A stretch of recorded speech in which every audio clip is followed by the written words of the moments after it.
भूसे में दबी बोरियां। रोजमर्रा की जिंदगी रोज ही मुंह पाए खड़ी रहती है।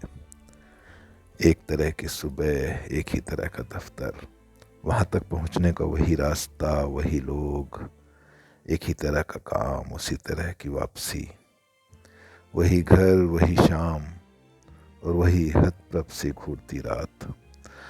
हतप्रभ सी इसलिए क्योंकि ये रात आश्चर्य करती है कि कैसे गुजार लेते हैं हम प्रत्येक दिन एक ही तरह, किसी मशीन की तरह, भोर से अंधेर तक।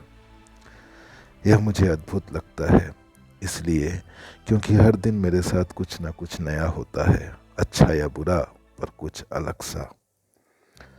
परंतु अगले दिन जब मैं मुड़कर देखता हूँ तो मुझे बीता दिन और दिनों की तरह ही लगता है, नियमित सा।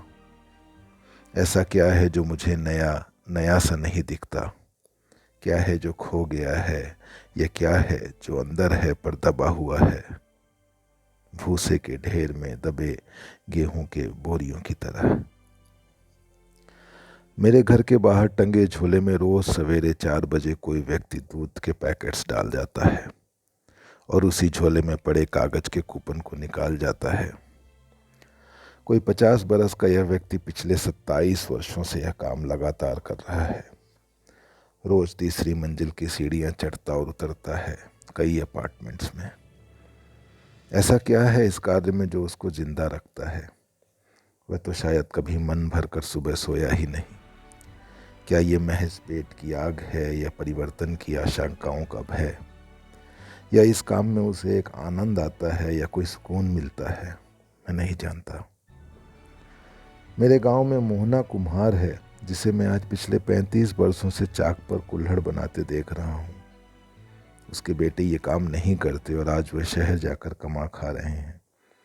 मेरे पूछने पर वह कहता है कि बेटवा, यही माटी से आए रहे, यही माटी में मिल जाब। सोचा यही माटी के साथ टाइम निकाल ले। माना कि यह उसका पुश्तैनी काम है, पर क्या इंसान कभी ऊब नहीं जाता? या क्या उसे कभी बदलाव का मन नहीं करता? या क्या उसे इस माटी में वास्तव में वह सब कुछ दिखता है जिसे मैं 10 दिशाओं में नहीं देख पाता? ऐसे ढेरों सवाल रोज आते हैं और रात्रि को मेरे साथ बिना जवाबों के सो जाते हैं। ऐसा नहीं है कि जीवन में परिवर्तन नहीं हुए, अवस्थाएं बदली, परिवार बढ़े, कुछ कम भी हुए, कुछ रहन सहन बदला, नौकरी बदली, मकान बदले, मित्र बदले, यहाँ तक कि हाथ की रेखाएं बदली। कितने नए लोग, नई जगहें, नए आयाम मिले। कितने पुराने लोग नए अंदाज में मिले, कितने नए लोग पुराने अंदाज में बिछड़े।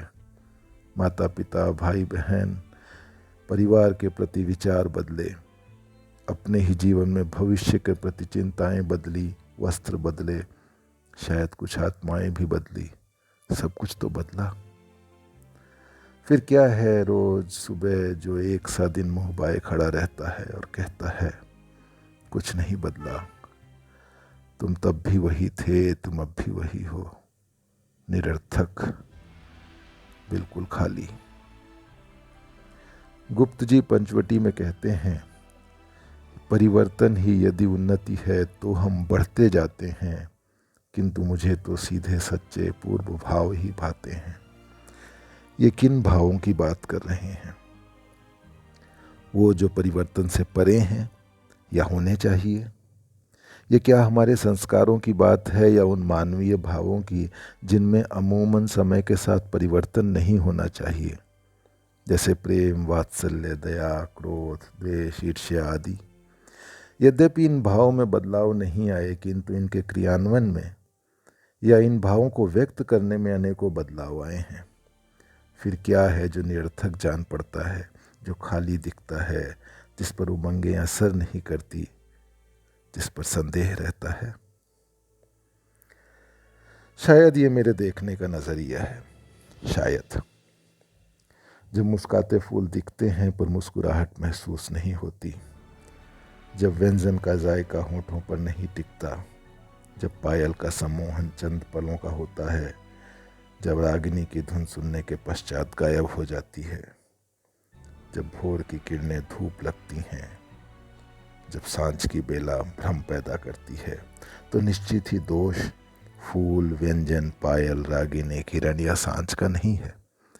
इनको देखने वाली नज़रों का है, इन्हें महसूस करने वाली मासूमियत का है, इनको समझने वाले भावों का है, मेरा है। इन रास्तों पर भागते भागते कहीं बीच में कुछ गिर गया शायद, पर उसे खोजने वापस उन रास्तों पर जाने की ज़रूरत नहीं है। ये मेरे अंदर है, हमेशा से था, हमेशा रहेगा। इसे मैं फिर उभार सकता हूँ, उन बोरियों को भूसे से निकाल सकता हूँ, उन गेहूं की रोटियां फिर खा सकता हूँ। ये मुश्किल नहीं है, नहीं होना चाहिए। महज अपने मन का डर निकालना है, अनिश्चित भविष्य की अनिश्चितता से नहीं घबराना है। जो है उसे पाना है, जो नहीं है वो कभी था ही नहीं। कुछ पुरानी पंक्तियां याद आती हैं। बसो नगर की ओर अगर डरते हो वन से, घर में छुपो अगर डरते हो काले घन से।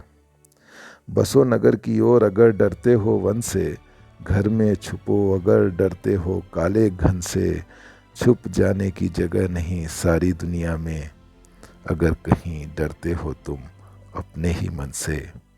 अगर कहीं डरते हो तुम अपने ही मन से।